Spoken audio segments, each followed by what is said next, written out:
हर घर पाठशाला में आपका हार्दिक स्वागत है।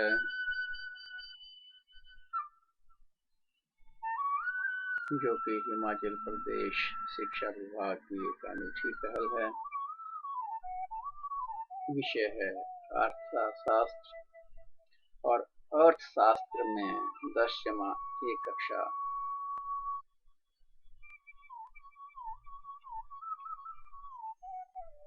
एक विचार के साथ आइए शुरू करें।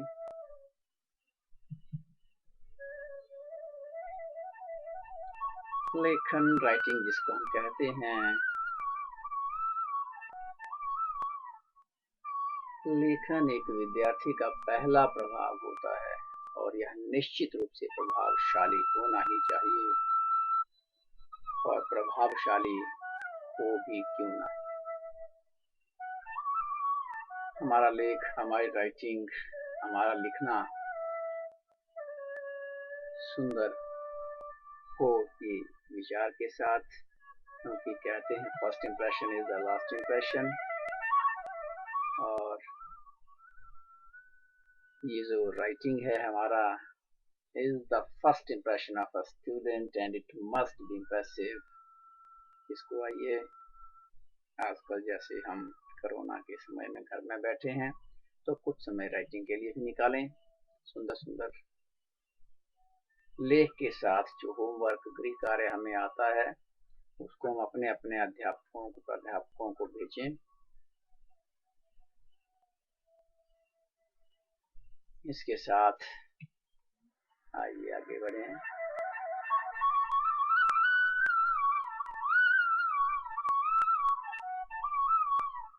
Subscribe the channel now. Channel को सब्सक्राइब करें, इसलिए ताकि आने वाले जो भी आगामी वीडियो हैं वो डायरेक्टली आप तक पहुंच पाएं, बिना किसी अन्य माध्यमों के। और जो एक रिक्वेस्ट रहती है आप सभी से, तो बीच में अगर किसी प्रकार की भी आपको सुझाव लगते हैं तो कृपया जो मेल आईडी दी है या व्हाट्सएप नंबर है उसके ऊपर जरूर दें।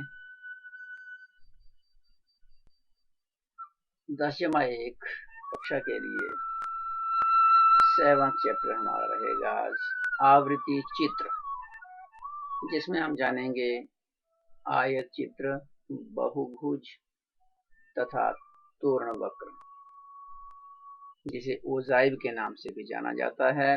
फ्रीक्वेंसी डायग्राम्स, हिस्टोग्राम, पॉलीगॉन और ओजाइव।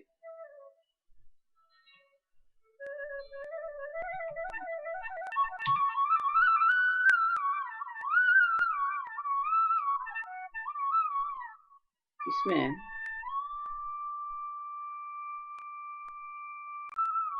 यह रेखा चित्र द्वारा एक प्रस्तुतिकरण है, प्रेजेंटेशन है। इसमें क्या होता है कि जो चर के विभिन्न भिन्न मूल्य होते हैं उनकी कई बार पुनरावृत्ति होती है, और मूल्य पुनरावृत्ति को हम रेखा चित्र के माध्यम से दर्शाते हैं। तो इसमें रहता क्या क्या है, चरों के विभिन्न मूल्यों की पुनरावृत्ति रहती है, जो अभी हमने बात जानी, और साथ ही साथ रेखा चित्र के माध्यमों से इसको हम जानेंगे। और विभिन्न प्रकार के रेखा चित्रों में हमारे पास नंबर 1 पे रहेगा आयत चित्र, नंबर 2 रहेगा हमारे पास बहुभुज, और नंबर 3 संचयी आवृत्ति वक्र, जिसे तोरण या ओजाइव के नाम से भी हम जानते हैं। सबसे पहले हम जानें आयत चित्र क्या होता है। ये जो आयत चित्र रहता है, ये अखंडित श्रृंखला के आवृत्ति वितरणों का रेखीय प्रस्तुतिकरण होता है। इसमें रेखा चित्रों के माध्यम से विभिन्न प्रकार के जो आंकड़े हैं उनको हम दर्शाते हैं, बताते हैं। OX, OY आयत चित्र हम बनाते हैं, जिसमें हम OX पर और OY पर जो आयत चित्र हमारे रहते हैं उनको प्रदर्शित करते हैं। आयत के आंकड़े रहते हैं। वर्गों और आवृत्तियों को इसमें हम शो करते हैं। तो आयत चित्र हमारे पास दो प्रकार के रहते हैं। नंबर एक है हमारे पास समान वर्गांतर वाले आयत चित्र, वर्गांतर भी जिसे कहा जाता है। समान वर्गांतर भी आपको किताबों में मिलेगा, समान वर्गांतर वाले आयत चित्र। और दूसरा हमारा रहता है इसमें असमान वर्गांतर वाले आयत चित्र। तो आयत चित्र में हमारे पास ये दो रहते। रेखीय चित्र में हमारे पास OX और OY दिया गया होगा, और जिसमें हम OX पर चरों के मूल्यों को दर्शाएंगे, तथा जो OY अक्ष हमारा रहेगा इसमें हम आवृत्तियों को या फ्रीक्वेंसीज को दर्शाते हैं। तो सबसे पहले समान वर्गांतर वाले आयत चित्रों को कर लेते हैं। Histograms of equal class interval, वर्गांतर को हम क्लास इंटरवल के नाम से जानते हैं। तो आइए एक उदाहरण के माध्यम से जल्दी से इसको जानें। एक कक्षा में विभिन्न प्रकार के विद्यार्थी हैं, उन्होंने अलग अलग प्रकार से अंकों को प्राप्त किया, जिसमें से हमने उन आंकड़ों को इस ढंग से बना लिया कि 0 से 10 अंक प्राप्त करने वाले जितने भी सारे टोटल विद्यार्थी हैं उनकी संख्या 5 है। इनमें से किसी के 6 आए होंगे, किसी के 7 आए होंगे, किसी के 8, 9 या 10 भी आए होंगे। तो कुल मिला के जिन भी विद्यार्थियों ने 0 से लेके 10 तक अंक प्राप्त किए हैं उन छात्रों की संख्या है 5, और 10 से 20 अंक प्राप्त करने वाले छात्रों की संख्या है 10। मतलब 10 ऐसे विद्यार्थी हैं जिनके अंक हमारे पास 10 से लेके 20 तक आए हैं। 11, 12, 10 भी हो सकता है, 11, 12 है ना, 15, 18 या 18, 18 दो व्यक्तियों के भी हो सकते हैं, दो बच्चों के भी हो सकते हैं। अर्थात कुल मिला के 10 हमारे पास ऐसे छात्र हैं जिन्होंने 10 से लेके 20 तक अंक प्राप्त किए हैं। ठीक उसी प्रकार से 20 से 30 अंक प्राप्त करने वाले छात्रों की संख्या हमारे पास 15 है, और 30 से 40 अंक प्राप्त करने वाले छात्रों की संख्या हमारे पास 20 है, और 40 से 50 अंक प्राप्त करने वाले छात्रों की संख्या हमारे पास 12 है, और 50 से 60 के बीच में जिन विद्यार्थियों ने अंक प्राप्त किए उनकी संख्या 8 है। इसी में ही 60 से 70 जिन भी विद्यार्थियों ने नंबर प्राप्त किए वो उनकी कुल संख्या हमारे पास 4 है। इनमें विशेष रूप से आप देखेंगे तो ये जो अंक प्राप्त किए गए हैं उनमें से 0 से 10 है, फिर 10 से 20 है, 20 से 30 है, 30 से 40 है, और 40 से 50, 50 से 60, 60 से 70। इसमें आपको एक विशेष एक गैप दिख रहा होगा, इंटरवल दिख रहा होगा, वर्ग अंतराल दिख रहा होगा, जो कि सारा ही 10 का अंतर है। 0 से 10, 10 का अंतर, 10 से 20, 10 का अंतर, और इसी प्रकार से 20 से 30, 10 का अंतर, 30 से 40, 10 का अंतर। तो ये जो इंटरवल है, ये जो वर्गांतर है, ये है 10, और ये हम देखेंगे कि सभी का ही बराबर है।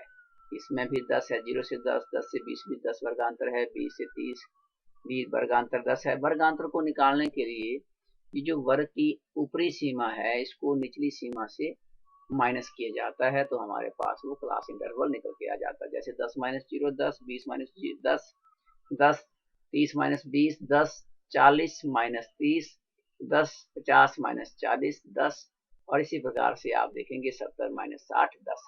तो कुल मिला के ये सभी का क्लास इंटरवल हमारे पास 10 है। तो उसको हम कहते हैं इक्वल क्लास इंटरवल, समान वर्गांतर वाले। ये तो हमारे पास एक सारणी है। अब इसको आयत चित्र में किस प्रकार से हम प्रदर्शित करेंगे इन सारणी को, जिसमें एक तरफ छात्र संख्या होगा और दूसरी तरफ होगा हमारे पास प्राप्तांक। तो ये तो आपने देख लिया कि ये जो 0 से 10, 10 से 20, 20 से 30 है, ये सारा ये तो हुआ हमारे पास वर्गांतर। और नंबर जो दूसरा हमारे पास रो है उसमें साफ दिया है कि 0 से 10 अंक प्राप्त करने वाले कितने बच्चे हैं, 5।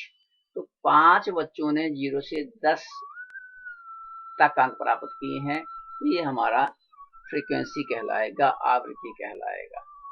उसी प्रकार से 10 है, 15, 20, 12 और 8, 4 ये हमारी फ्रीक्वेंसीज कहलाएंगी। तो प्राप्तांक हमारा आएगा OX पर, और जो छात्र संख्या है वो आएगी हमारी OY पर। तो आइए अब आगे जाने।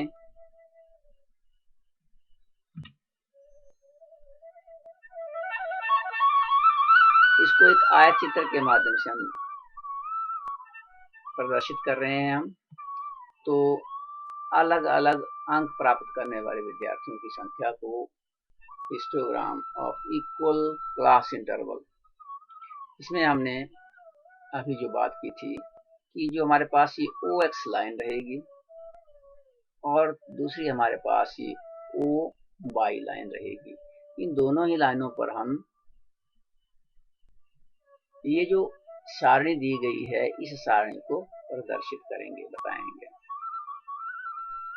तो हमारा रहेगा इसमें जो विद्यार्थियों की संख्या है वो OY के ऊपर आएगी जैसा मैंने अभी कहा, और OX पर विद्यार्थियों के द्वारा प्राप्त किए गए अंक, प्राप्तांक जिसको हम कहेंगे। तो इस प्रकार से 0 से 10 अंक लेने वाले अगर हम सारणी को देखें, उसमें 5 विद्यार्थी हैं, तो 5 के ऊपर हम टिक लगाते हैं। फिर 10 से लेके 20 तक, ये 0 से 10 हमने क्या किया, फिर स्केल के माध्यम से इस लाइन को खींचा, और जहाँ पे 10 है, 10 से इस दोनों लाइन जहाँ पे कटी, ये हमारा एक आयत बन गया। फिर इसके उपरांत 10 से 20 अंक प्राप्त करने वाले सारणी के अनुसार हमारे पास 10 विद्यार्थी हैं। तो हमने क्या किया, यहाँ से यहाँ तक 10 के बराबर नंबर ऑफ स्टूडेंट, क्योंकि 10 है हमारे पास, और 10 ने 20 तक, 10 से 20 तक क्योंकि अंक प्राप्त किए हैं, इसलिए 20 तक हम दूसरी लाइन लगाएंगे यहाँ पे।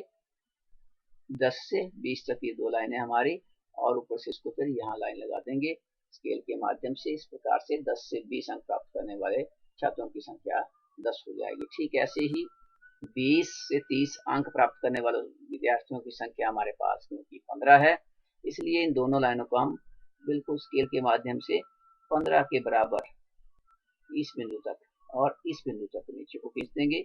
इस प्रकार से समान वर्गांतर वाला ये आयत चित्र तैयार होता चला जाएगा, और ठीक ऐसे 20, 12, 8 और 4 के रूप में फिर हमारा समान वर्गांतर वाला आयत चित्र बन जाता है।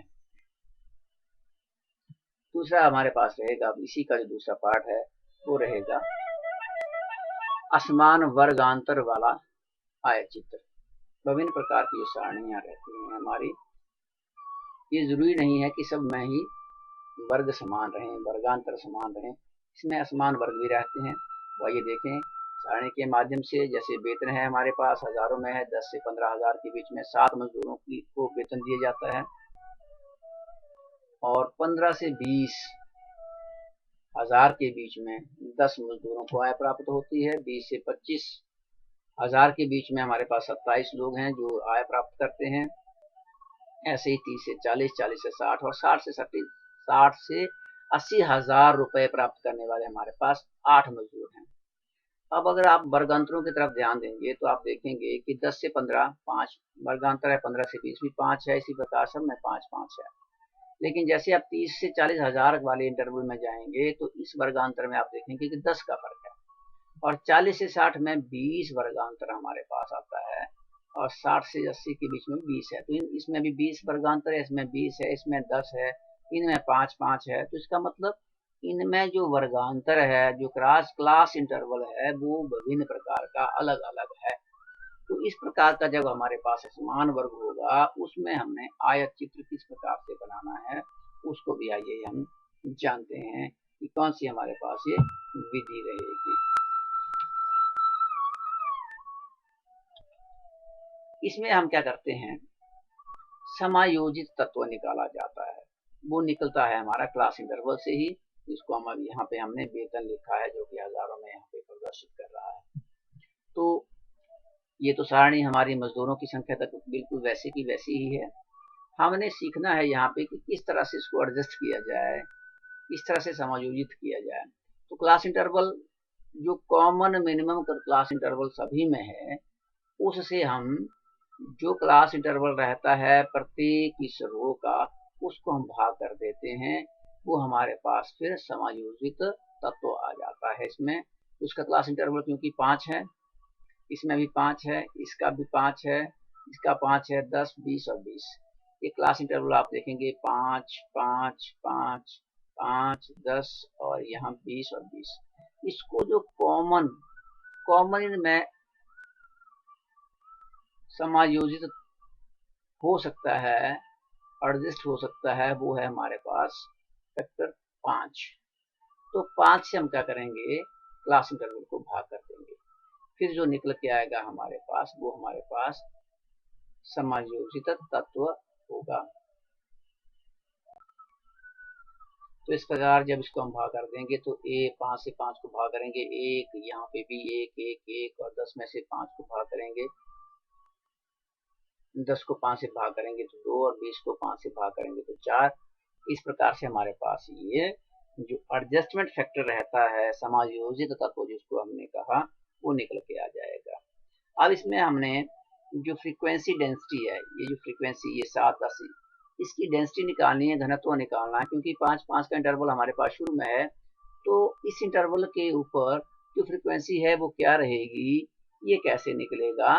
जो हमारे पास ये एडजस्टमेंट फैक्टर है जिसको हमने समायोजित तत्व कहा, इससे हम भाग देंगे फ्रीक्वेंसी को, फिर जो हमारे पास निकल के आएगा वो हमारे पास फ्रीक्वेंसी घनत्व होगा, आवृत्ति घनत्व होगा, फ्रीक्वेंसी डेंसिटी होगा। तो 7 से हम 1 को भाग देंगे, 10 से 1 को, 27 से 1 को, 15 से 1 को भी 1 से, 12 को 2 से भाग देंगे और 12 को यहाँ 4 से, 8 को 4 से। यहाँ पे आप देख रहे होंगे इसी ढंग से जब इनको भाग दिया गया है, डिवाइड किया गया है, तो हमारे पास जो निकल के आया है वो आवृत्ति घनत्व निकल के आया है। तो इस प्रकार से ये समायोजित किया जाएगा समान वर्गों को आपस में। फिर जाके हम आएंगे आयत चित्र के ऊपर। तो आयत चित्र फिर किस प्रकार से हमारा निकलता है, इस प्रकार से फिर नंबर ऑफ वर्कर्स हमारे इधर आ जाएंगे, कितने मजदूर हैं जिनकी इनकम जो है, जो वेज रेट है, वो इधर हमारे पास वो एक्स के ऊपर आएगा, क्योंकि 0 से 10 तक किसी का भी हमारे पास कोई भी ऐसा वर्कर नहीं है जिसकी आय 10,000 से कम है। तो क्योंकि 10 से 15 ही है, इसलिए 10 से 15 के बीच में कितने भी लोगों की आय है, जो हमने ये आवृत्ति घनत्व निकाला। यहाँ से हम इसको, जो हमारा हिस्टोग्राम है, आयत चित्र है, इसको हम बनाते हैं। तो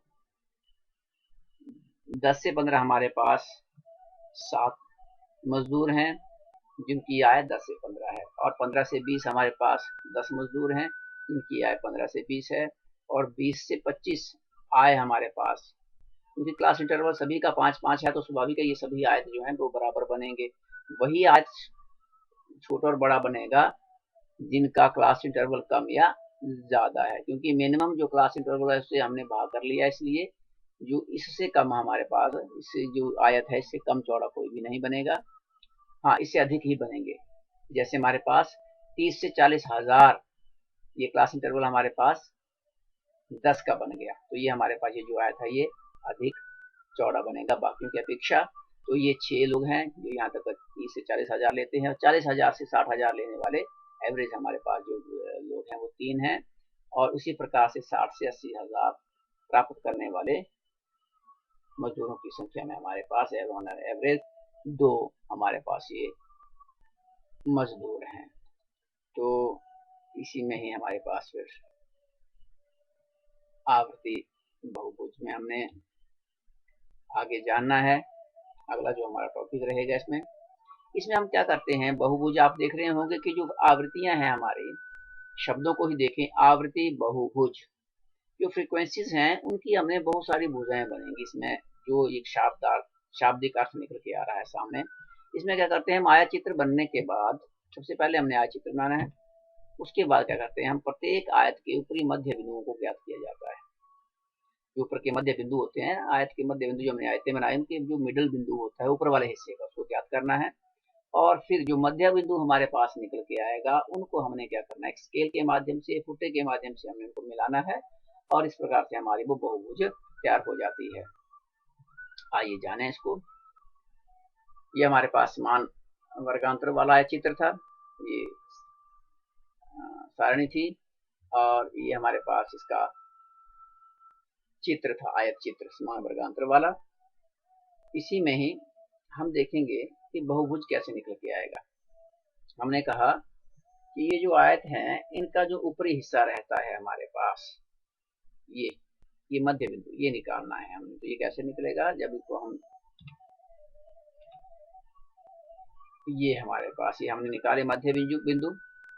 पहले ये आयत चित्र जो हमने जैसे था वैसे बनाया, उसके बाद बहुभुज बनाने के लिए हमने मध्य बिंदु निकाला और मध्य बिंदु निकालने जैसे ये सब का निकल गया, मध्य बिंदु इस रेखा का ऊपरी भाग का, इस ऊपरी भाग का, हर एक आयत के ऊपरी भाग का, ये अब जब ये बिंदु निकल के आगे सारे, इन बिंदुओं को हमने क्या किया, आपस में 5 से 10 तक मिला दिया, 10 से 15 तक, और इस प्रकार से इन सभी मध्य बिंदुओं को आपस में हम मिलाते चले गए और इस प्रकार से हमारे पास से बन के आया आवृत्ति बहुभुज।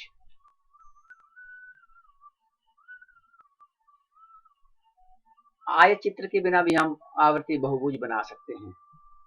उसके लिए हम क्या करेंगे, उसके लिए हम देखें जल्दी से कि 10 से 12 हमारे पास जो अंक प्राप्त करने वाले छात्रों की संख्या है वो 10 है, 20 से 30 अंक प्राप्त करने वाले छात्रों की संख्या 15 है, 30 से 40 20 छात्र हैं हमारे पास, 40 से 50 22 छात्र हैं, 50 से 60 है 15 छात्र हैं और 60 से 70 10 छात्र हैं।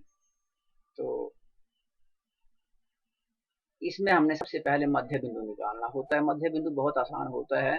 ये जो हमारे पास वर्गांतर है अपर और लोअर, जो लिमिट है इनकी, जैसे 10 से 20, लोअर 10 है और अपर बिंदु इसका 20 है, इन दोनों को प्लस करना है। 10 जमा 20 हुआ 30। इसको मध्य कैसे निकलेंगे, मध्य का मतलब आधा, आध कैसे निकलते हैं, 1/2, मतलब 30 का बटा 2 जब हम इसको कर देते हैं तो 30/2 हो जाएगा 15। ठीक इसी प्रकार से 20 जमा 30 50, 50 का आध कर देंगे तो 25 निकल आएगा, 30 और 40 का आध 35 हो जाएगा, 30 जमा 40 70 होते हैं। ठीक इसी प्रकार से 40 और 50 90 होते हैं, 45 निकल के आ जाएगा। ठीक है, ऐसे ही सभी का मध्य बिंदु हम निकालेंगे और मध्य बिंदु निकालने के बाद फिर ये जो मध्य बिंदु निकलेगा, ये हमारे पास जब हम आवृत्ति बहुभुज बनाएंगे तो जिसको हमने अभी मध्य बिंदु कहा वो हमारा OX के ऊपर अंकित होगा और नंबर ऑफ जो स्टूडेंट हैं हमारे वो Y के ऊपर आएंगे। और इस प्रकार से ये जो हमने अभी देखा, मध्य बिंदु 5 15 25 35 45 55 और 65 75 निकल के आया। इनके अनुसार 5 पे हमारे पास जो आवृत्ति थी वो हमारे पास आप देख रहे होंगे, इसी में ही 5 थी, 10 थी, 15 थी, 20 थी, 12 और 8 और इसी प्रकार से हमारे पास ये फिर आयत चित्र हमारा 10 15 20 22 15 और 10, ये हमारे इसमें फ्रीक्वेंसीज थी। जो नंबर ऑफ विद्यार्थी ये स्टूडेंट थे हमारे पास वो इस ढंग से थे 10 15 20 22 15 और 10। तो ये हमारे यहाँ पे आप देखेंगे तो यहाँ पे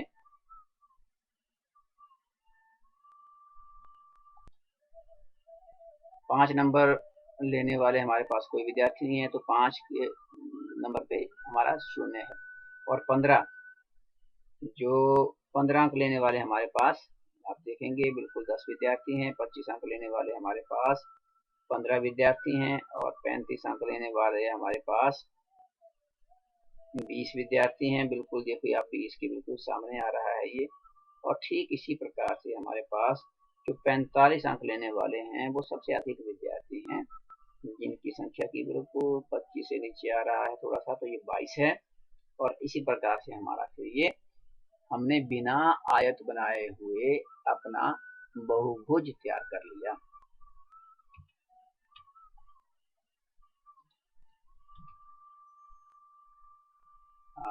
इसी के साथ आप सभी का बहुत बहुत धन्यवाद। जय हिंद।